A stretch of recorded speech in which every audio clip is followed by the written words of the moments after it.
आम्ही सरकारमध्ये तिघांनी मिळून काही योजना जाहीर केल्या। त्या योजना इतक्या पॉप्युलर झाल्या, त्याच्यामध्ये लाडकी बहिणा म्हणजे गेम चेंजरच ती योजना झाली। अंडरकरंट असा का बहिणींनी दाखवला की मी सगळे उताने पडले, सगळे आडवे झाले। एक माझं स्वतःचं स्पष्ट मत आहे, प्रत्येकाची वेगवेगळी मतं असू शकतात आणि उलट आमच्यावर आता जबाबदारी वाढलेली, कारण एवढ्या प्रचंड बहुमताने, म्हणजे मी तर जसा राजकारणात आलोय तसं 222 आणि 225 महायुतीला किंवा कुठल्याही आघाडीला महाराष्ट्रामध्ये तरी कधी असं यश मिळालेलं माझ्या तरी पाहण्यात नाही, माझ्या तरी ऐकवत नाही। कदाचित पूर्वीचा काळ वेगळा काँग्रेसचा असेल, त्यावेळेस कधी झालं असलं तर माहिती नाही, परंतु बाकीचे विरोधक नगण्य होते त्यावेळेसची गोष्ट।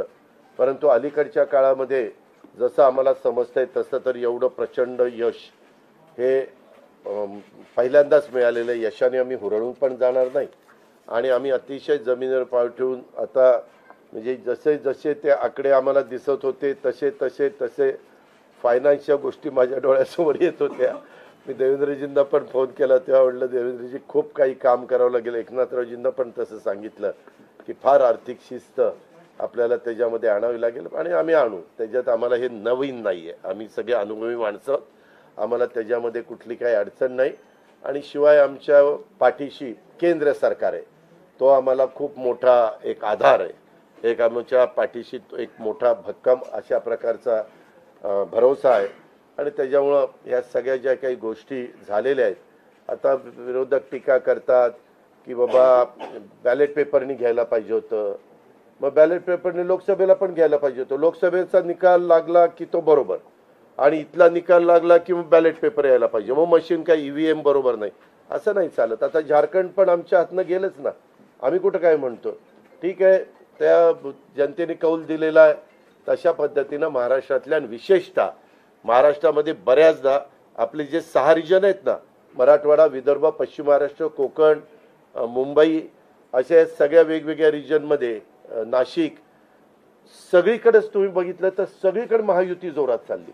असं कुठं नाही की मागच्या वेळेस कसं झालं, आम्हाला झटका दिला तो मराठवाड्याने दिला, आमची एकच जागा त्यावेळेस भुमरे साहेबांची आली संभाजीनगर सिटीतली, बाकीकडे सगळीकडे आम्हाला दारुण पराभवाला सामोरं जावं लागलं आणि तसं ह्या वेळेस झालं नाही। तुम्ही जर अंदाज घेतला तर सगळीकडेच चांगल्या प्रकारे महायुतीला यश मिळालं, काही जागा गेल्या त्या फार थोड्या मतांनी त्या बाबतीमध्ये गेलेले आहेत, असंही चित्र। आणि मीडियावाल्यांनो मला एक, तुम्हाला इलेक्ट्रॉनिक पण आहे, प्रिंट पण मीडिया आहे, मला एक कळत नाही, तुम्ही खऱ्या बातम्या देत चला ना, जे खऱ्या देत नाही त्यांना मला म्हणायचं तुम्ही बाकी सगळे खऱ्या बातम्या देतात त्याच्याबद्दल दुमत नाही, पण मी टीव्ही चालू केलं आणि अजित पवार पोस्टल बॅलेटमध्येच मागं, मी विचारतोय तिथं फोन करून, ते म्हणले नाही दादा आपण पुढे आहे।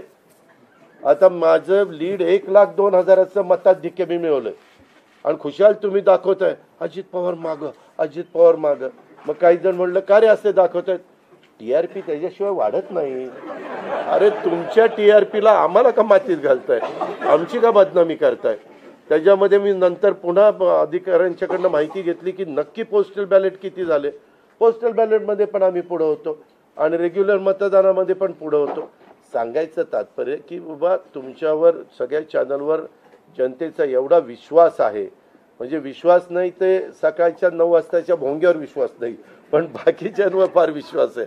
माझं एवढंच म्हणणं आहे की खऱ्या बातम्या दिल्या तर काही वाईट होणार नाही, पण खूप चांगलं यश मिळालं। अजून पण काही काउंटिंग चालू आहे, काही ठिकाणी रिकाउंटिंग मागितलेलं, ठीक आहे तो त्यांचा प्रत्येकाचा अधिकार आहे, पण खरोखरीच सगळ्याच राज्यातली जबाबदारी आम्हा महायुतीवर वाढलेली आहे आणि त्या उलट आम्हाला अधिक जास्त बारकाईनं इथून पुढं काम करावं लागणार आहे, कारण एवढं दैदिप्यमान यश ह्या सगळ्यांनी मिळून दिलेलं आहे आणि जनतेचे मानावे तेवढे आभार कमीच आहेत। म्हणजे काय आता त्यांच्याकरता, म्हणजे त्यांच्या ऋणातच आम्ही राहू इच्छितो आणि 5 वर्ष अक्षरशः अतिशय एकोप्याने ही युती शेवटपर्यंत कशा पद्धतीनं काम करेल आणि जनतेने टाकलेल्या विश्वासाला कुठल्याही परिस्थितीमध्ये तडा जाऊन दिला जाणार नाही।